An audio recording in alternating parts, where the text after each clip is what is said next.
Assalamualaikum warahmatullahi wabarakatuh. Salam sejahtera untuk kita semua, Bapak, Ibu dosen, dan Bapak, Ibu guru pamong yang saya hormati. Perkenalkan, nama saya Ilyas Rahmawan Siswadi Putra, mahasiswa pendidikan profesi guru dalam jabatan kategori 2 tahun 2022, nomor peserta 2019 0104 6219 dari Pendidikan Geografi Universitas 11 Maret Surakarta. Pada hari ini, Selasa 13 Desember tahun 2022, saya akan melakukan kegiatan pembelajaran sebagai bentuk evaluasi uji kinerja pada program Pendidikan Profesi Guru kategori 2 dalam jabatan tahun 2022. Kegiatan ini akan dilaksanakan di kelas 11 dengan materi bahasan ketahanan pangan. Untuk penjelasan lebih detail mengenai bagaimana kegiatan pembelajaran tersebut berlangsung dapat disaksikan melalui video berikut ini.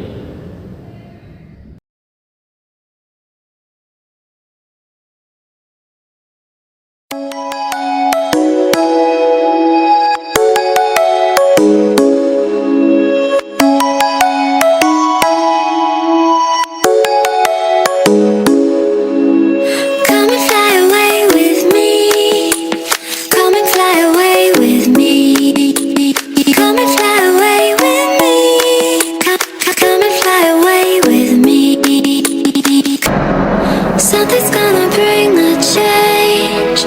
Journeys we are meant to take.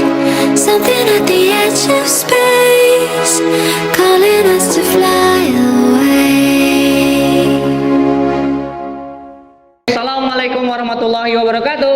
Waalaikumsalam warahmatullahi wabarakatuh. Selamat siang kelas 11 IPS 2. Sehat semuanya? Baik anak-anak sekalian, sebelum kita memulai kegiatan pembelajaran di siang hari ini, alangkah baiknya kita berdoa terlebih dahulu menurut agama dan kepercayaan kita masing-masing, supaya kegiatan pembelajaran hari ini diberikan kelancaran, kemudahan, dan juga keberkahan, ya. Berdoa menurut agama dan kepercayaan kita masing-masing, dipersilahkan. Baik, berdoa cukup. Oke, anak-anak sekalian yang tidak masuk hari ini, siapa? Ada berapa orang yang nggak masuk? 2. Oke, baik anak-anak sekalian, setelah kemarin kita membahas beberapa buah bab dalam kegiatan pembelajaran di kelas 11 ini, mulai dari bab yang paling pertama itu apa kemarin? Strategis Indonesia terhadap poros maritim dunia. Kemudian bab yang kedua, Persebaran flora dan fauna. Kemudian yang ketiga kemarin mengenai persebaran sumber daya alam. Nah, sekarang Bapak akan mengajak kalian untuk masuk ke materi terakhir di semester yang pertama. Materinya mengenai ketahanan pangan di wilayah Indonesia. Ya, berarti kira-kira pada kesempatan kali ini materi apa sih yang akan kita bicarakan? Pangan. Oke. Pangan. Kalau ngomongin pangan berarti berkaitan dengan makanan. Oke, baik anak-anak sekalian, dalam kegiatan pembelajaran hari ini ada beberapa subbab atau ada beberapa bahasan materi yang akan kita bahas secara bersama-sama. Di antaranya, yang pertama itu adalah ketahanan pangan yang terdiri dari yang pertama itu pengertian. Yang kedua, mengenai faktor-faktor yang mempengaruhi ketahanan pangan itu apa saja.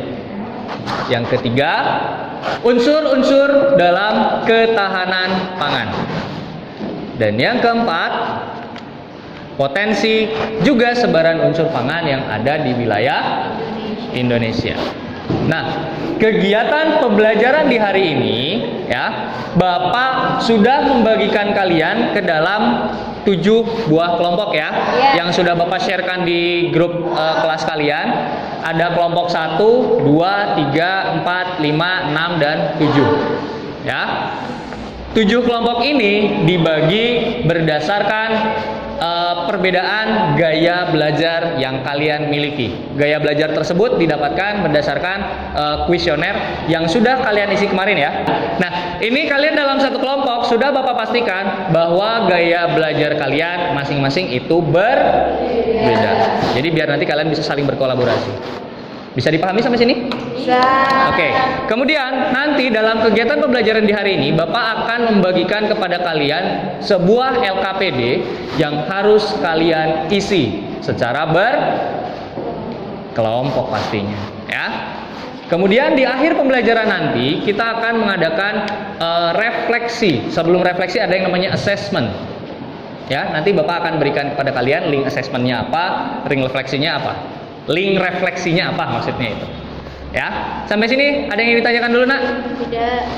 Sudah cukup dipahami? Cukup. Oke. Nah, berikutnya tujuan pembelajaran.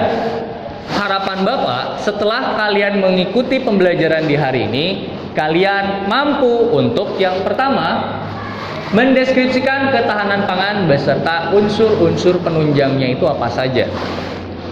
Yang kedua, memahami peran penting ketahanan pangan bagi kondisi suatu bangsa. Jadi kita harus mengetahui ini kira-kira sebenarnya ketahanan pangan itu penting atau enggak sih? Gitu. Ya. Yang ketiga, menganalisis kebutuhan pangan di suatu wilayah. Nah, ini yang ada di depan kalian, gambar yang ada di depan kalian ini adalah sebuah QR code. Boleh dilihat, boleh disorot gambar QR code ini. Nah, QR code ini berisi materi pelajaran yang akan kalian pelajari di hari ini. Jadi selain nanti kalian bisa mempergunakan buku literatur kalian, juga bisa dengan cara men-scan barcode yang ada di depan ini. Oke? Sampai sini ada yang mau ditanyakan dulu? Sudah cukup jelas? Oke. Nah, tapi sebelum Bapak membagikan, sebelum kita masuk ke dalam materi pembelajarannya, Bapak mohon izin untuk membagikan dulu LKPD-nya kepada kalian semua ya. Oke. Ini ada LKPD-nya, boleh minta tolong kelompok 1 kelompok 1 di sini ya. Bapak, 2 meja ini ya.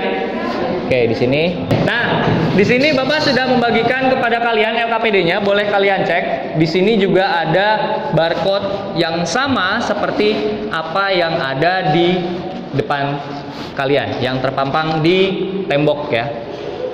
Oke. Nah, sekarang ada satu buah pertanyaan yang harus kalian jawab. Apa itu? Ini dia. Boleh kalian lihat gambar apakah ini? Peta. Peta apa? Indonesia. Indonesia atau dikenal dengan istilah negara Kesatuan Republik Indonesia. Nah, apa pertanyaannya? Pertanyaannya adalah ini dia. Apa yang kalian ketahui tentang Negara Kesatuan Republik Indonesia? Siapa yang ingin berpendapat? Kalau ngomongin NKRI, apa itu? Oke, Dok. Negara agraris. Oke, bisa. Selain negara agraris? Maritim. Nah, Bapak mohon izin untuk mengambil 2 sampel jawaban tadi yang disebutkan, yaitu negara agraris dan negara maritim. Nah, pertanyaan yang kedua, silahkan kalian lihat apa yang ada di depan. Mengapa Indonesia dijuluki sebagai negara agraris atau negara maritim? Oke, Hilda, di mana Hilda? Negara agraris. Kenapa dikatain agraris? Indonesia memiliki banyak presentasi banyaknya mata pencarian itu petani. Oke, karena banyak sekali masyarakat Indonesia yang bermata pencaharian sebagai petani atau di sektor pertanian. Oke, good. Selain itu, kenapa dikatakan negara maritim? Kenapa Rin? Banyak perairan. Terus? Oke, negara kepulauan sehingga dikelilingi oleh banyak perairan, betul. Terus apa lagi? Apa? Enggak? Masyarakatnya juga bermata pencarian di sektor perairan atau nelayan. Itu betul. Itu dia. Jadi ini mengapa penyebab Indonesia dikatakan sebagai negara agraris dan juga negara maritim. Sekarang Bapak ingin bertanya kepada kalian. Pertanyaan berikutnya. Gambar apakah ini? Oke. Kalau kita kaitkan dengan yang tadi ya, Indonesia negara agraris dan negara maritim. Berarti kalau ngomongin hasil pertaniannya, kira-kira banyak atau sedikit? Banyak atau banyak banget? Banyak banget. Pertanyaannya adalah, ini dia. Apa pendapat kalian mengenai ketahanan pangan? Apa yang ada dalam pikiran kalian mengenai ketahanan pangan? Dari bahasa dasarnya saja sudah iya, kalau pangan berarti kan ngomongin tentang tadi makanan. Nah, kalau ngomongin ketahanan pangan, ada kata-kata dasarnya apa? Pertahanan, ya kan? Mempengaruhi ketahanan pangan di suatu negara. Oke, bisa. Tapi kalau ngomongin ketahanan pangan, kira-kira apa yang ada dalam benak kalian? Oke, gini. Kalian semua di sini manusia kan? Alhamdulillah manusia. Iya, Bapak nanya. Itu saya kita tidak terlihat. Iya. Bukan manusia, Pak. Terus apa? Napak nggak kamu? Pak. Takutnya nggak napak gitu. Oke, manusia sumber energi utamanya apa sih?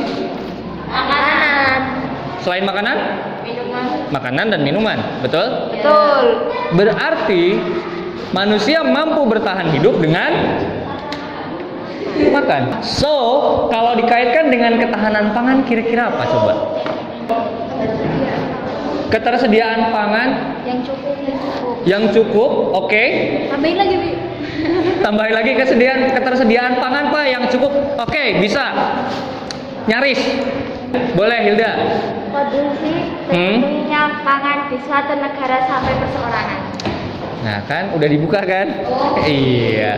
Jadi, kalau Bapak izin menyimpulkan tadi yang kalian jawab itu betul mengenai pangan, ketersediaan pangan, alternatif pangan, itu adalah merupakan unsur-unsur dari sebuah ketahanan pangan.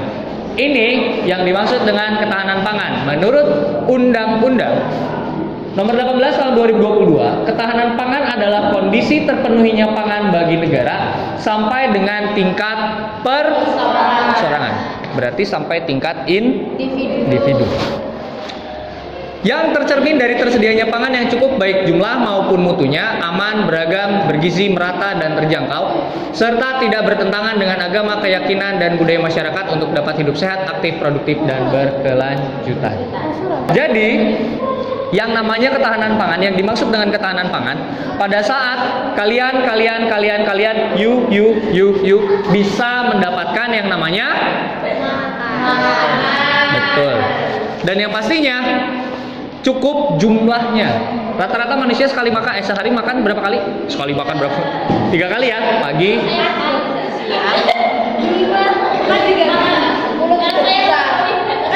maruk ya. Oke. Pada umumnya manusia itu sehari makannya 3 kali, ya kan? Nah, pada saat misalkan Iqbal sehari makannya 5 kali, tapi Putri makannya sehari 2 kali. Kira-kira itu termasuk ketahanan pangan atau tidak? Tidak. Kenapa tidak? Karena Ada kata kuncinya apa di situ? Betul, jawabannya tidak. Tapi kenapa tidak? Berkaitan dengan apa? Tadi Iqbal makannya 5 kali. Iqbal makannya 5 kali, Putri makannya cuma 2 kali. Berarti jumlahnya yang tidak merata. Kemudian mutunya baik dalam jumlah maupun mutunya aman, beragam, bergizi, merata, terjangkau, serta tidak bertentangan dengan agama. Kenapa di sini ada unsur-unsur agama di dalamnya? Karena makanan ada yang halal dan ada yang haram. Berarti dikaitkan dengan apa itu? Keberagaman apa?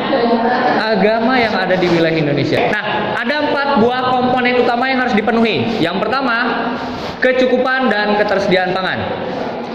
By the way, yang harus kalian ketahui, pada umumnya manusia setiap harinya itu membutuhkan kurang lebih 300 gram beras setiap harinya. Kenapa beras? Karena kan kalian semua makanannya adalah sudah lebih fokus ya. Oke, karena kan kalian semua makanan utamanya adalah nasi. Sebelum diolah menjadi nasi, bentukannya adalah setiap harinya kalian semua membutuhkan 300 gram beras setiap harinya. Komponen yang pertama kecukupan, kemudian yang kedua stabilitas, ketersediaan pangan tanpa fluktuasi dari musim ke musim atau dari tahun ke tahun. Maksudnya apa, Pak? Kira-kira ada yang bisa berpendapat mengenai nomor 2 ini kenapa? Berarti gimana? Berarti kan harus stabil. Ya, biar presentasi dari kualitas makanan ketersediaannya juga. Oke, terus kalau ada unsur-unsur tanpa fluktuasi dari musim ke musim atau dari tahun ke tahun, kira-kira gimana? Misalnya kayak sawah. Kalau itu kan belum tentu setahun itu bisa panen 1 tahun cuma 1 kali, Oke. 2 kali. Hah? Kalau ada yang sampai 2 kali, itu pun tergantung dengan musimnya. Jadi kan kadang Nah, berarti kalau dikaitkan dengan yang nomor 1 gimana? adanya Bagus, tapi sudah mengarah Hilda betul. Jadi kalau Bapak izin menyimpulkan ya. Jadi mau kondisinya dia panennya banyak atau sedikit, musim kemarau atau musim penghujan, usahakan jumlahnya tetap harus stabil, tetap tersedia buat kalian minimal 10,5 kilo tadi. Yang ketiga, aksesibilitas atau keterjangkauan pangan terhadap pangan. Maksudnya berarti buat kalian yang tinggal di daerah Ngandong, buat kalian yang tinggalnya di Pasean, buat kalian yang tinggalnya di Perancis, buat kalian yang tinggalnya di Myanmar, pada saat kalian semua bisa mendapatkan makanan dengan mudah tanpa harus mendaki gunung, lewati lembah, sungai mengalir indah, ke samudra bersama teman, bertualang layaknya Ninja Hattori, ya kan? Pada saat kalian semua gampang buat mengakses makan, itulah yang dimaksud dengan status ketahanan. Dan yang keempat, kualitas atau keamanan pangan. Harus dipastikan bahwa kalian semua makanannya adalah makanan yang bersih, yang sehat, yang bergizi, kualitasnya yang terbaik. Jangan misalkan ya, Hasari makanannya Wahyu, Nabil makannya Wader. Iya. Jangan seperti itu. Sama-sama wah kan depannya kan. Nah, kembali ke saya ya. Maaf ya Nabil. Oke. Berikutnya, faktor yang mempengaruhi ketahanan pangan itu apa saja sih Pak? Ada beberapa buah faktor yang mempengaruhi ketahanan pangan. Di antaranya yang pertama, boleh dilihat di depan, itu adalah kondisi ekonomi. Maksudnya kondisi ekonomi gimana sih Pak? Gini, kondisi ekonomi akan mempengaruhi kemampuan suatu individu maupun komunitas untuk memenuhi kebutuhan pangan mereka dan jenis pangan yang mereka konsumsi. Kira-kira siapa yang mau menjelaskan ini? Boleh? Hilda lagi? Keseringan Hilda. Contohnya Nabil sama Hasari tadi. Oke, contohnya Nabil sama Hasari tadi gimana? Hasari makan Wahyu, Nabil makan Wader. Pasti ada kesenjangan ekonomi kan Pak? Oke, bisa, betul. Ada lagi contoh lain? Simpulkan ya, apa yang disampaikan Hilda tadi betul? Atau misalkan contoh lain gini, misalkan Janu nanti setelah lulus SMA pengennya langsung bekerja. Ya. Nah, maaf ya Jan ya. Janu pada saat lulus SMA berusaha mencari pekerjaan. Pada saat dia mencari pekerjaan, jenis makanan yang dimakannya itu adalah makanan yang sangat sederhana, saking sederhananya sulit sekali kenyang. S-nya kebanyakan, K-nya terakhir. Iya kan? Sangat sederhana, saking sederhananya sulit sekali untuk kenyang. Ya kan? Contohnya makannya ikan teri. Ngomel ikan teri ya. Loh, kan biar hemat. Jadi ada unsur garam di dalam ikan tersebut, misalkan lo ya, gitu. Terus ternyata dibukalah lowongan CPNS. Nah, Janu ikut. Nah, ternyata Janu diterima. sebagai PNS di Kemenkumham. Bukan sebagai orang yang ditahannya, penjaga tahanannya, ya kan? Biasa gajinya gede dong, gitu. Weh. Gitu aja keluar koin, unting gitu kan.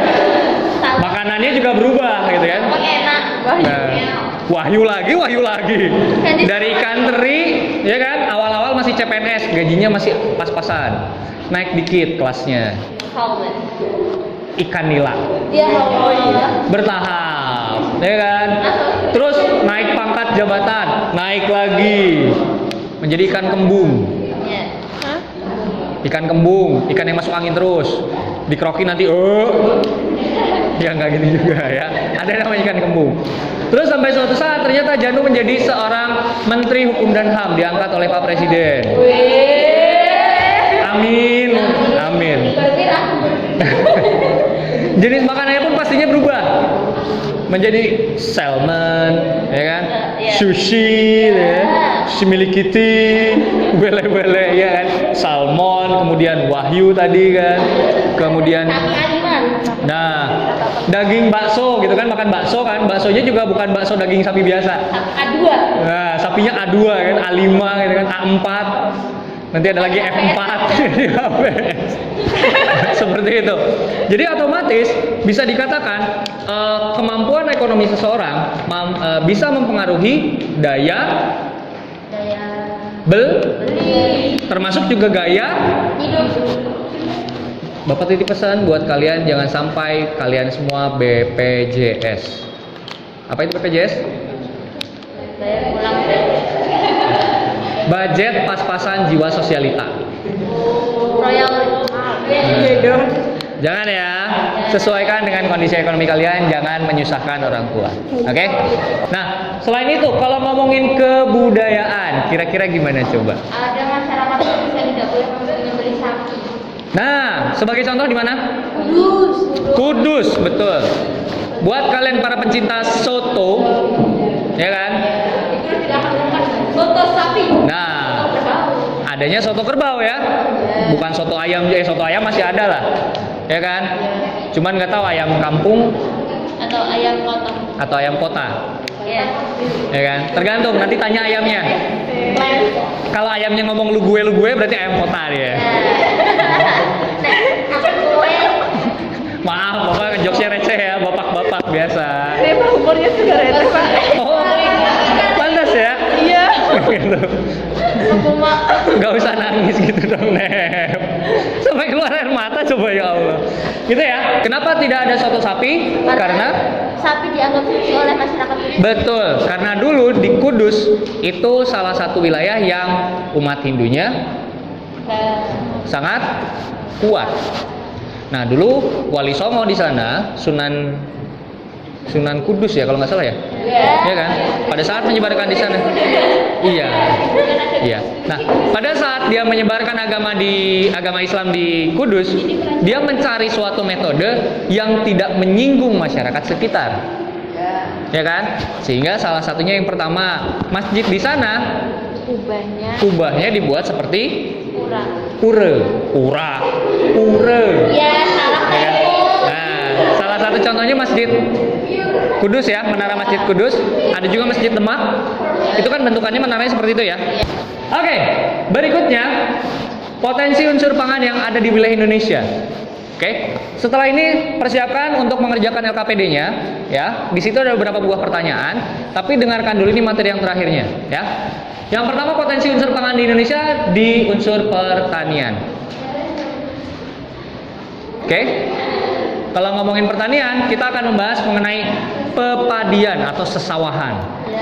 Seperti ini potensinya, boleh kalian lihat di sini di sebelah kiri bawah tergambar berbagai macam varietas padi yang ada di wilayah Indonesia. Kurang lebih ada 24 varietas padi tersebut tersebar dari wilayah Nangro Aceh Darussalam sampai ke wilayah Papua.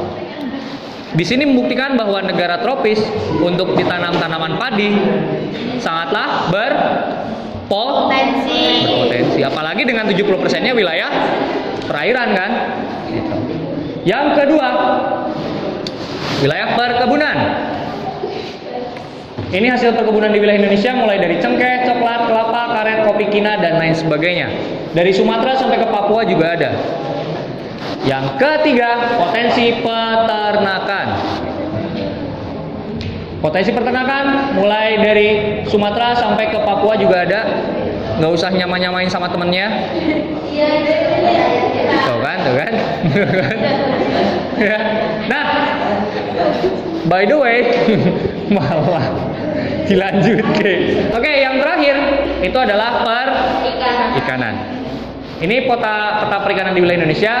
Ada 3 buah warna di sini. Ada warna merah, ada warna kuning, dan warna biru. Untuk warna biru, ini adalah budidaya air tawar.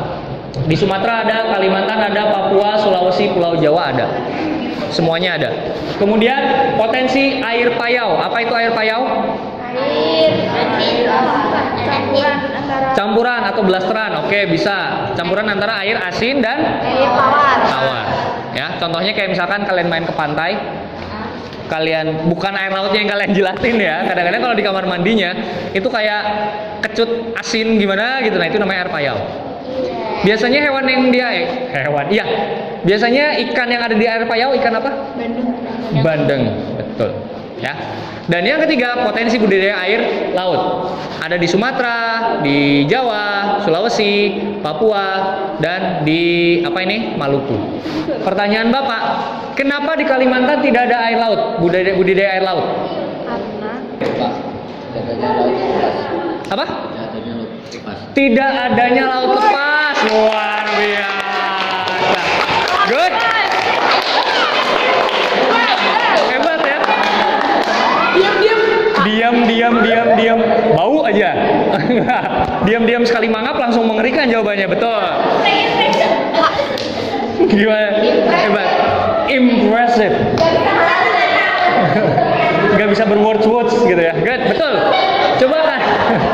Coba kalian lihat.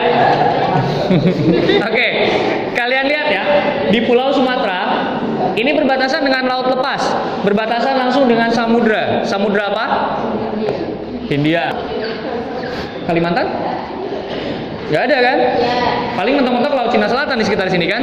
Bukan merupakan laut lepas. Itulah sebabnya budidaya air laut di wilayah Kalimantan itu masih sangat sedikit, bahkan makanya kalau dilihat di sini tidak ada. Meskipun ada, tapi skalanya itu sangat kecil.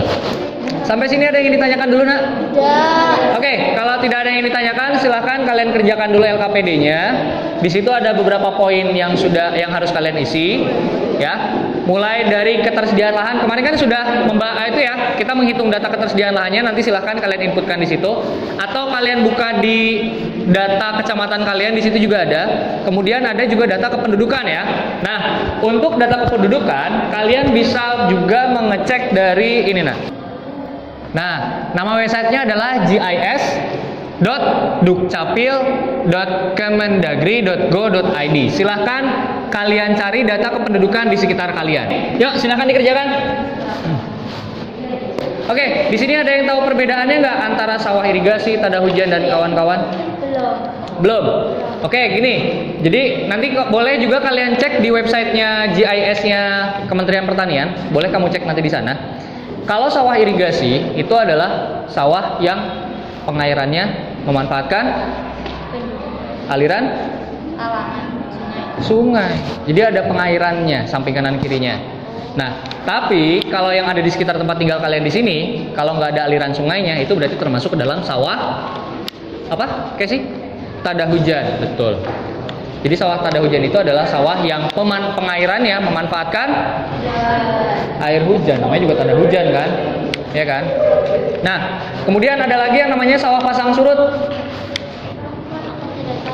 Nggak tahu pasang surut? Jadi kalau sawah pasang surut itu biasanya pengairannya hampir sama seperti tada hujan. Cuman bedanya, kalau tada hujan kan mengandalkan air hujan. Kalau pasang surut itu memanfaatkan air sungai. Kayak contoh, misalkan di Waduk Serbaguna Wonogiri sini. Kadang-kadang kan airnya sampai ke sini banget. Tapi pada saat musim kemarau, ya pada saat kondisi sekarang ya, itu kan sedang terisi penuh nih. Nah, biasanya itu ditanam buat padi sawah. Betul. Nah, tapi kalau misalkan pada saat musim kemarau, ya tidak ditanami. Karena kan tidak ada sumber pengairannya. Kecuali bisa juga biasanya itu mengandalkan pompa air.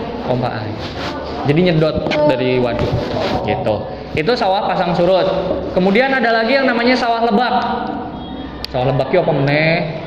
Sawah lebak itu misalkan di aliran sungainya, samping kanan kirinya kadang-kadang kalian melihat ada gundukan. Iya. Ya kan, ada gundukan tanah yang kadang-kadang jadi ada tanamannya. Nah, itu juga kadang-kadang dimanfaatkan untuk lahan pertanian berupa padi. Itulah yang dimaksud dengan sawah lebak. Gitu. Lebak. Kalau ya sama kayak Banten. Banten kan dulu juga ada namanya wilayah Lebak Banten. Nah, itu tuh kanan kirinya kan wilayah terletak di sekitar aliran sungai Cisadane kalau tidak salah. Gitu. Ya. Oke, silakan dilanjutkan dulu. Data pendudukannya juga jangan lupa. Nah, buat informasi kalian, LKPD LK1 ini, Lembar Kerja Peserta Didik ini akan kalian pergunakan untuk pertemuan kedua dan pertemuan ketiga.